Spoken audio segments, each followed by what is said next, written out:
The Forgotten Sentinel. The CSS Newton drifted silently in orbit around Outpost Zeta, a forgotten monitoring station at the edge of human space. Once the pride of Earth's fleet, the massive battleship had been relegated to obsolescence, deemed too costly to upgrade and too outdated to serve alongside the sleek new defense forces. Its hull, scarred by micrometeor impacts and space dust, had lost its luster decades ago. The ship's once gleaming insignia was barely visible beneath layers of cosmic weathering. Commander Eliza Kwan stood on the observation deck, staring out at the distant stars. Her reflection in the reinforced glass showed a woman in her late 30s with sharp features and eyes that had seen too much conflict. This wasn't where she had imagined her career would end. Babysitting an ancient warship with a skeleton crew of 25. All officers who had somehow fallen out of favor with high command. Another thrilling day aboard humanity's most expensive storage unit, said Lieutenant Maya Chen as she joined Kwan at the viewport. Her attempt at humor fell flat, but Kwan appreciated the effort. Status report, Kwan asked, not taking her eyes off the distant shimmer of the Arcturus colony, barely visible from their position. All systems functioning at minimum capacity, as ordered. Life support stable. Reactors humming along at 18% output. Nothing exciting to report. Kwan nodded. Nothing exciting. That had been the story for the past 2 years of her assignment. The Newton was kept operational only for emergency situations that High Command assured would never come. The ship was a relic, a monument to humanity's earlier approach to space warfare. Overwhelming firepower rather than the precise, energy-efficient designs favored now. Commander, call the voice over the intercom. We're picking up some unusual readings at the edge of our sensor range. Kwan straightened. On my way. She moved with purpose toward the bridge, Chen following close behind. The bridge of the CSS Newton was cavernous, designed to accommodate a full command staff of 40. With only 6 officers manning the stations, it felt eerily empty. Ensign Omar Rodriguez sat at the sensor array, his young face illuminated by the blue glow of the holographic display. What have you got, Ensign? Kwan asked, leaning over Rodriguez's shoulder. Not sure, Commander. It started as fluctuations in the subspace field about 3 hours ago. I thought it was just background noise, but it's growing stronger and more coherent, almost like encrypted communications. Kwan studied the readings. Something about the pattern seemed familiar, triggering memories from her tactical training days. Have you run this through the pattern recognition database? Yes, Mom. No matches in current diplomatic channels or known species communication protocols. Chen peered at the display. Could be a natural phenomenon. Neutron star pulses can sometimes mimic artificial signals. Kwan shook her head. The regularity is too precise. She straightened, coming to a decision. Boost power to long-range sensors. I want a visual on whatever's out there. Ma'am, that would exceed our power allocation for the month. Rodriguez reminded her hesitantly. I'm aware, Ensign. Do it anyway. As Rodriguez routed power to the sensors, the lights on the bridge dimmed momentarily. The vast sensor array of the Newton, once the most advanced in the fleet, hummed to life for the first time in years. The holographic display expanded, showing the distant edge of the system. At first, there was nothing but empty space. Then, as the resolution improved, tiny points of light appeared, dozens of them, moving in perfect formation. Ships, Kwan breathed. A lot of them. Their configuration doesn't match anything in our database, Rodriguez reported, his voice tense. They're running dark, minimal emissions. That's why we didn't detect them earlier. Kwan's mind raced. Alert Arcturus colony. They need to know about this. Lieutenant Chen moved to the communication station and sent the alert. The response came almost immediately. Commander, Arcturus Defense Command is dismissing our report. They say our outdated sensors are likely malfunctioning, and that no unidentified vessels have been detected on their surveillance network. Kwan clenched her jaw. Send them the raw data. They can analyze it themselves. While they waited for a response, The unknown vessels continued their approach, slow but steady. Chen returned from communications, her expression grim. They're still not taking this seriously. Admiral Takahashi suggests we run a complete diagnostic on our sensor array before wasting more of their time. Damn it, Quan muttered. Admiral Takahashi, head of Arcturus's defense forces, had never hidden his disdain for the Newton and its crew. To him, they were relics, just like their ship. Keep monitoring those vessels. I want continuous updates on their position and speed. As the day progressed, the unknown fleet drew closer, maintaining their tight formation and emissions discipline. Quan sent hourly updates to Arcturus colony, each one more urgent than the last. Each was met with increasing irritation from Takahashi's office. That evening, as Quan reviewed the latest sensor data in her quarters, her terminal chimed with an incoming message. It wasn't from Arcturus Command, but from the ship itself, a system notification she'd never seen before. HFY protocol requesting command authorization. Quan stared at the message in confusion. There was no HFY protocol in the ship's operational guidelines she'd studied. She typed a response. Identify HFY protocol. The answer came immediately. Classified defense environment, AI system designed for autonomous ship defense in emergency scenarios. Last update, 38 years ago. An AI. The Newton had a dormant artificial intelligence. Quan knew about the ship's advanced computer systems, but nothing in the official documentation mentioned an AI capable of independent operation. What threat have you identified? She typed. Approaching vessels match spatial distortion patterns of Xeraxian Armada encountered in Battle of Proxima Centauri, 2189. Hostile intent probability, 96.8%. Quan had studied the historical records of humanity's first contact with the aggressive Xeraxian species. The Battle of Proxima Centauri had been a devastating loss, with thousands of casualties. It had taken years for Earth's combined fleets to push them back, but the Xeraxians hadn't been seen in human space for over 30 years. How do you recommend we proceed? Quan asked, feeling strange conversing with a ship she thought she knew.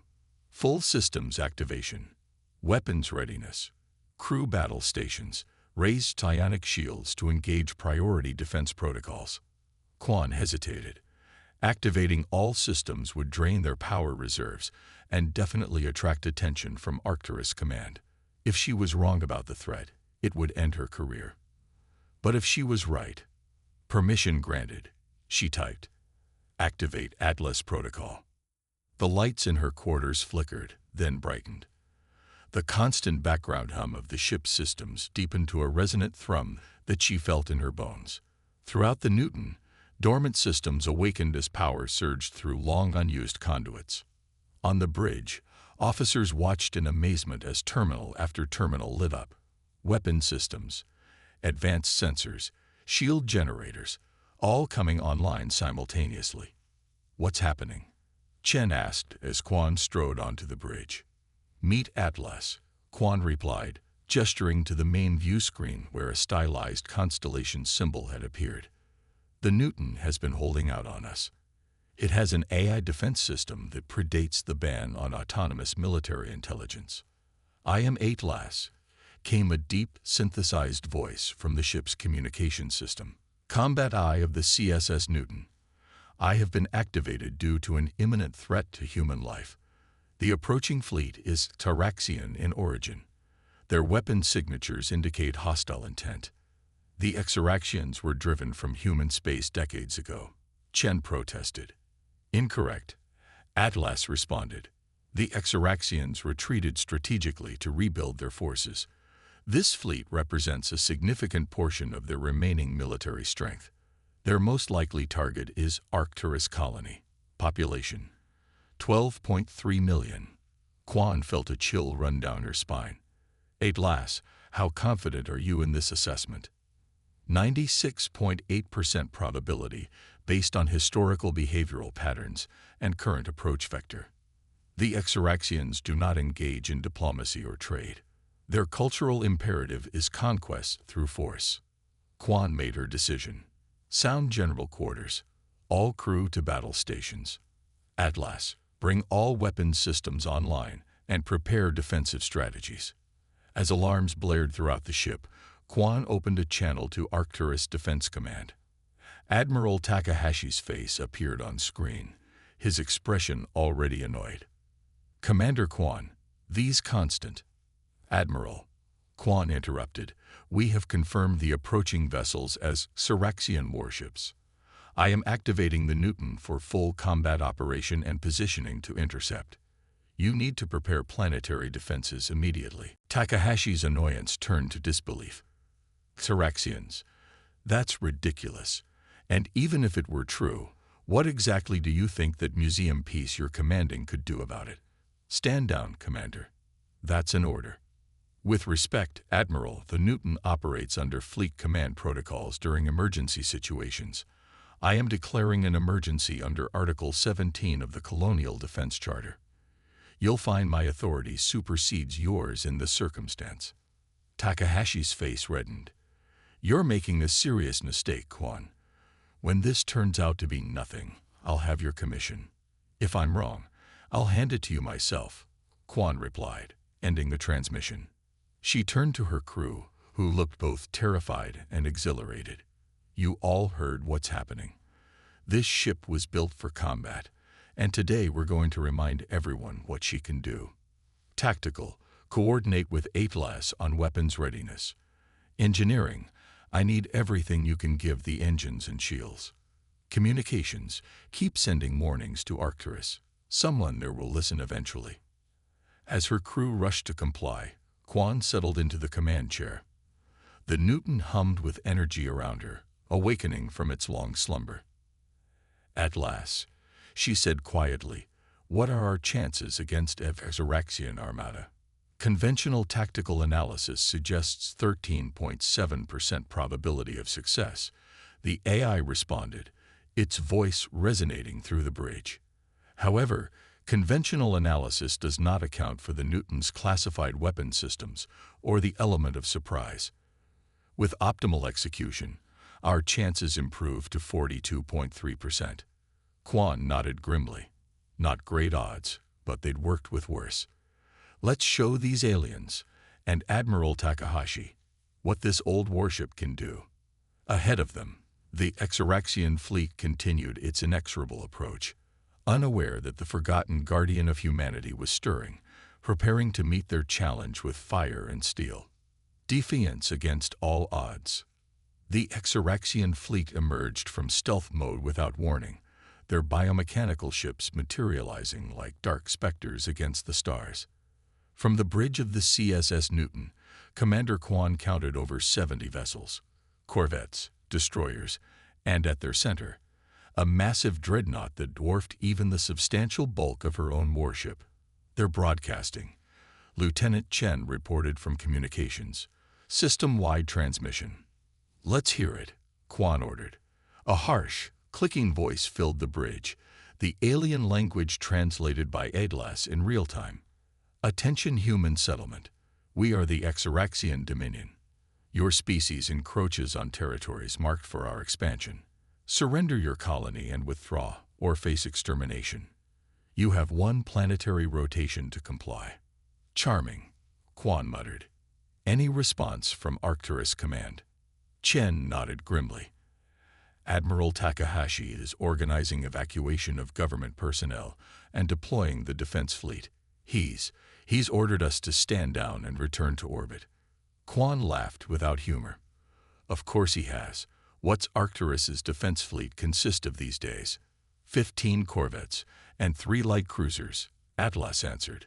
Modern vessels with energy-efficient weapon systems and minimal armor. Against the Syraxian fleet, their survival probability is 7.2% over a 10-minute engagement. Quan nodded grimly. The modern human fleet had been designed for peacetime patrol and the occasional pirate skirmish, not all-out warfare against a superior force. In the decades of relative peace, military doctrine had shifted towards smaller, faster ships with precise weaponry, rather than the heavily armored behemoths like the Newton. Atlas, What hidden capabilities does this ship have that might surprise our friends out there? Quan asked. The AI's response was immediate. The Newton was constructed with experimental systems classified beyond standard military protocols. These include self-regenerating nanometal hull armor, Mark V antimatter torpedo system, quantum disruption field generator, gravity manipulation array, and secondary AI combat nodes throughout the ship for distributed decision-making even under heavy damage. The bridge crew exchanged astonished glances. None of these systems appeared in the official specifications. Why weren't we told about any of this? Chen demanded. These systems were deemed too dangerous and resource-intensive for standard deployment, Atlas explained. The Newton was part of the Athena Initiative, an experimental program developing autonomous defense capabilities in case of extinction-level threats. After the Exaraxian War ended, the program was discontinued and classified. Quan leaned forward in her command chair. Are these systems still operational? All systems can be brought online at 89% efficiency or higher, Atlas confirmed. Power requirements will exceed standard operational parameters. Do it, Quan ordered, and plot an intercept course with the Exaraxian fleet. We'll position ourselves between them and Arcturus colony. As the Newton's engines roared to full power for the first time in decades, pushing the massive warship toward the enemy, alarms blared on Arcturus colony. Their small defense fleet scrambled to form a protective screen, but their formation was hasty and disorganized. A communication request flashed on Quan's console. She accepted it, and Admiral Takahashi's face appeared, his features tight with barely controlled panic. Commander, I ordered you to stand down, he snapped. I read your order, Quan replied calmly. But as I explained earlier, fleet protocols supersede colonial authority in this situation.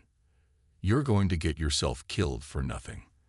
That antique can't stand against modern weapons. Quan smiled thinly. Admiral, with all due respect, you have no idea what this antique can do. Focus on evacuating civilians. We'll buy you as much time as we can. She cut the transmission before he could respond and turned her attention to the tactical display. The Exaraxian fleet had noticed their approach and was adjusting formation. Several smaller vessels broke away, moving to intercept.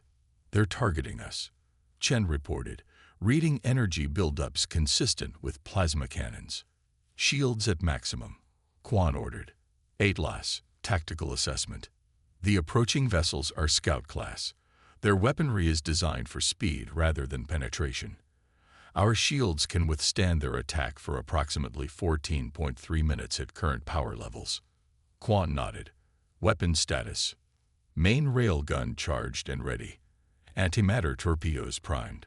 Point defense systems active. Quantum disruption field generator spooling up. We'll be ready in 3 minutes. The first volley from the Exaraxian scouts flashed across space, brilliant streaks of energy that crashed against the Newton's shields. The ancient warship shuddered but pressed on. Return fire, Quan commanded. Let's show them what outdated technology can do. The Newton's main railgun, a massive coil gun running the length of the ship's spine, discharged with a thunderous report that reverberated through the hull. The hypersonic projectile, a depleted uranium slug the size of a ground car, crossed the distance in seconds and tore through the lead scout ship as if it were made of paper. The bridge crew cheered as the enemy vessel shattered into fragments. The remaining scouts broke formation, suddenly wary of the seemingly obsolete human ship that had just destroyed one of their own with a single shot. The main Exaraxian fleet is accelerating, Chen reported. They're deploying battle groups. Looks like they're taking us seriously now. Quan smiled grimly. Good. Atlas, prepare antimatter torpedoes. Target their destroyer formation. The Newton surged forward, its massive engines pushing it to speeds that belied its size.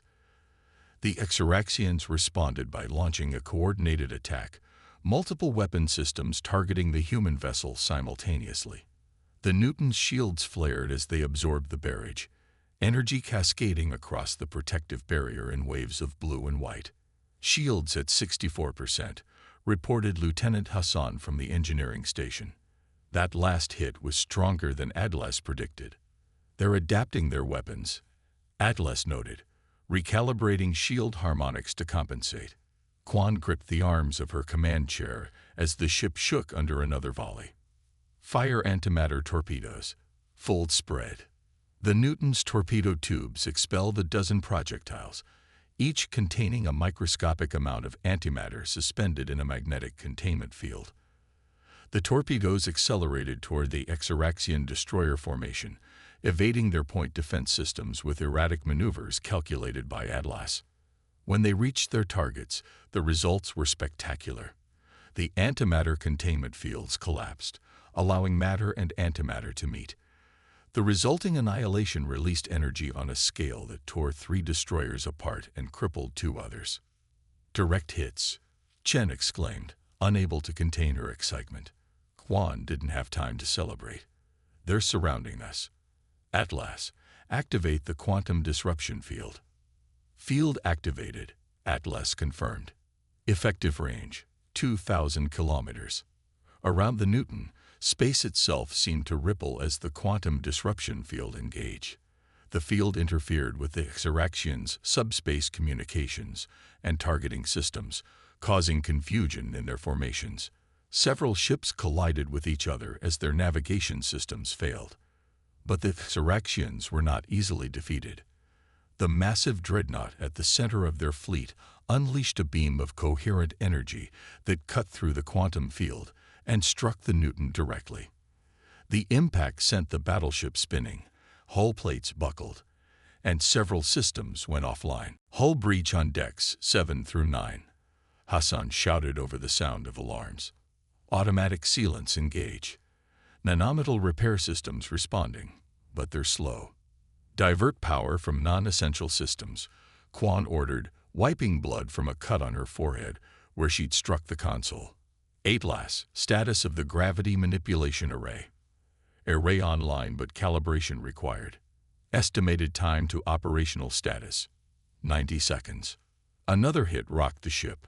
A conduit exploded on the far side of the bridge, showering sparks across the deck. Shields at 29%. Hassan reported grimly. Another direct hit like that will collapse them completely. Quan surveyed the tactical display. The Newton had inflicted significant damage on the Exaraxian fleet, destroying or disabling nearly 20 of their vessels. But they still outnumbered the lone human warship, and the dreadnought remained largely untouched. "They're moving to finish us off," Chen said, her voice steady despite the dire situation. Dreadnought is charging its main weapon again. Quan's mind raced. They needed something unexpected, something that Exaraxians wouldn't be prepared for. Then it hit her. Atlas, the nanometal repair systems. Can we repurpose them? Send them outside the hull instead of patching it. There was a pause as the AI considered. Theoretically possible. The nanometal can be reconfigured to form external structures. What are you proposing, Commander? I want to create a reflective surface, a mirror. When their dreadnought fires, we reflect the beam back at them. Ingenious, Atlas replied. Reconfiguring nanometal distribution now. Caution, this will significantly slow internal repairs. We won't need repairs if we're destroyed. Quan countered. How long? 45 seconds to establish sufficient reflective surface. Gravity manipulation array will be online in parallel. Quan opened a ship-wide channel. All hands, brace for evasive maneuvers. We need to buy time. The Newton banked hard, its massive bulk moving with surprising agility as Atlas calculated the optimal evasion pattern. The Exaraxian vessels pursued, their weapons tearing into the human ship's weakening shields. 20 seconds, Atlas announced. The dreadnought's weapon reached full charge, its energy signature spiking on the Newton sensors. 10 seconds. The front of the Exaraxian vessel glowed with accumulated power, preparing to deliver the killing blow. Nanometal reflector deployed. Gravity manipulation array online. Now, Quan shouted. Full power to the gravity array. Create a lens effect. The Newton's gravity manipulation system engage, bending space-time around the ship. As the Exaraxian dreadnought fired its devastating beam, the combined effect of the nanometal reflector and the gravity lens caught the energy, focused it, and redirected it back at its source. The beam struck the dreadnought's forward section, bypassing its shields due to the unique frequency match of its own weapon. The massive alien vessel shuddered as its hull was penetrated by the reflected energy. Secondary explosions cascaded through its structure as power systems overloaded. Direct hit, Chen exclaimed. Their primary power core is destabilizing. The bridge crew watched in awe as the Exaraxian dreadnought began to break apart, massive chunks of its hull separating as internal explosions tore it from within. The remaining Exaraxian vessels are falling back, Rodriguez reported from the sensor station. They're attempting to regroup. Press the advantage, Quan ordered.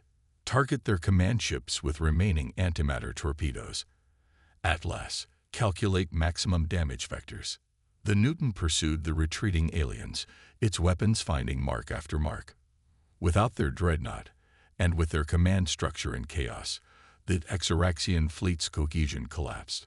Some ships attempted to flee, while others fought on individually easy targets for the Newton's superior firepower. An hour later, it was over. The space around the Newton was littered with the debris of destroyed Exaraxian vessels.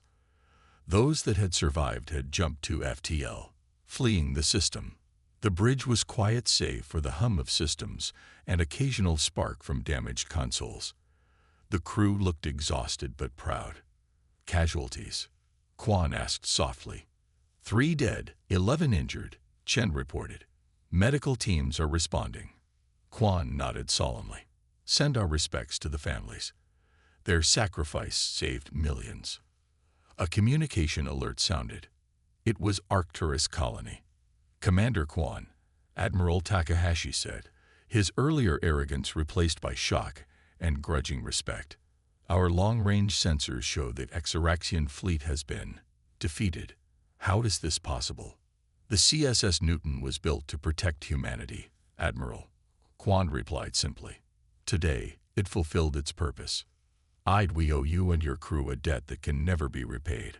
Arcturus stands because of your actions. Thank you, Admiral.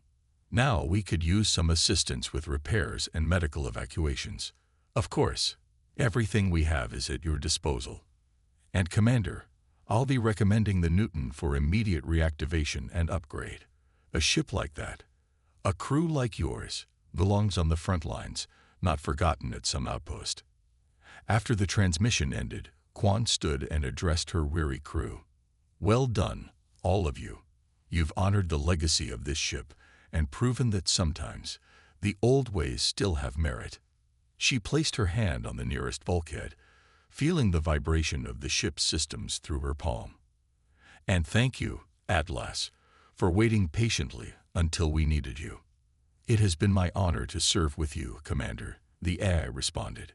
The Newton was built for moments such as this. As the battleship limped back toward Arcturus Colony, escort vessels meeting them with cheers over the comms, Quan allowed herself a small smile. The forgotten sentinel had remembered its purpose. Against all odds, the obsolete had become essential once more. In the weeks that followed, the CSS Newton would be celebrated throughout human space, a symbol that humanity's past achievements could still protect its future. And Commander Eliza Quan, once relegated to a dead-end post, found herself at the vanguard of a new initiative to balance modern efficiency with proven power. For some threats require not the sharpest blade, but the heaviest hammer. And the heaviest hammer in humanity's arsenal had just proven its worth.